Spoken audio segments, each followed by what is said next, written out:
जय श्री कृष्ण मित्रों। श्री कृष्ण कहते हैं कि जीवन का असली उद्देश्य आत्मा की शुद्धि और कृष्ण की भक्ति है। जिसने अपने जीवन में कृष्ण को पा लिया उसके लिए कोई भी दुख बड़ा नहीं होता।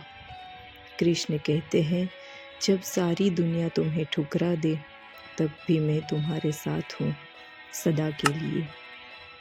प्रेम वह नहीं जो शब्दों में बयां हो सके, प्रेम तो वह है जो राधा और कृष्ण के बीच था, सच्चा, शाश्वत और अनंत। सच्चा प्रेम वही है जो बिना किसी स्वार्थ के किया जाए, जैसा राधा ने कृष्ण से किया। कृष्ण कहते हैं, प्रेम में कभी अधिकार नहीं होता, प्रेम में बस समर्पण होता है। राधा का प्रेम कृष्ण के प्रेम के लिए समर्पण था और कृष्ण का प्रेम राधा के लिए आदर था। जीवन के हर एक पल को कृष्ण की कृपा समझकर जियो, तुम सच्चा आनंद पाओगे। सच्चा प्रेम उसे नहीं कह सकते जो किसी के साथ होने की चाह रखता है। प्रेम तो वह है जो बिना किसी अपेक्षा के दिया जाता है। कृष्ण कहते हैं, जब तक तुम स्वयं पर विश्वास नहीं करोगे तब तक तुम्हें सफलता नहीं मिलेगी। जो अपने मन को वश में कर लेता है वही सच्ची शांति और सफलता प्राप्त करता है। कृष्ण की भक्ति में जो खो जाता है उसे संसार की कोई भी चीज विचलित नहीं कर सकती। जीवन में सुख और दुख दोनों आते हैं, परंतु कृष्ण की भक्ति में सच्ची शांति है। कृष्ण का आशीर्वाद वही पाता है जो सच्चे दिल से भक्ति करता है। अपने कर्म को भगवान को अर्पित कर दो, तभी तुम सच्ची मुक्ति पाओगे। जीवन में निराश मत हो, हर समस्या का समाधान समय के साथ मिलेगा। कृष्ण की भक्ति में शक्ति है जो हर दुख और कष्ट को मिटा सकती है।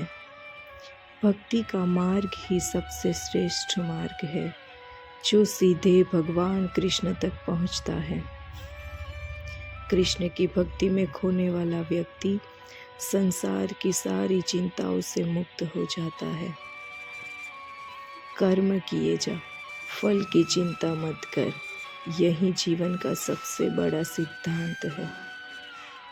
जिसने अपने मन को वश में कर लिया है वही सच्ची शांति और आनंद प्राप्त करता है। जीवन में जो कुछ भी मिलता है वह हमारे कर्मों का परिणाम होता है। जीवन एक संघर्ष है, परंतु जिसने इसे भक्ति से जिया वही सफल हुआ। कृष्ण कहते हैं, हर परिस्थिति में धैर्य और साहस बनाए रखो, यही जीवन का मर्म है। कोई आपसे किस प्रकार का व्यवहार करता है यह आप खूब तय करते हैं।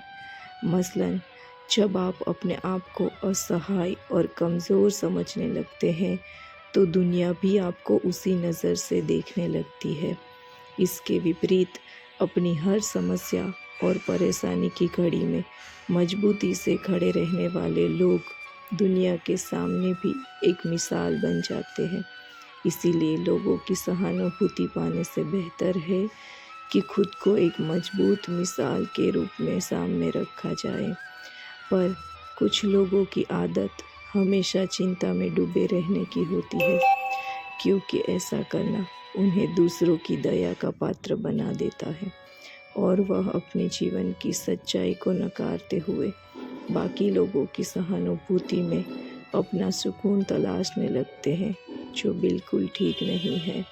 इस तरह का भाव आपको जीवन के संघर्ष में बहुत पीछे ले जाता है। इसलिए सही को सही और गलत को गलत कहने का हौसला अपने अंदर कभी न मरने दे।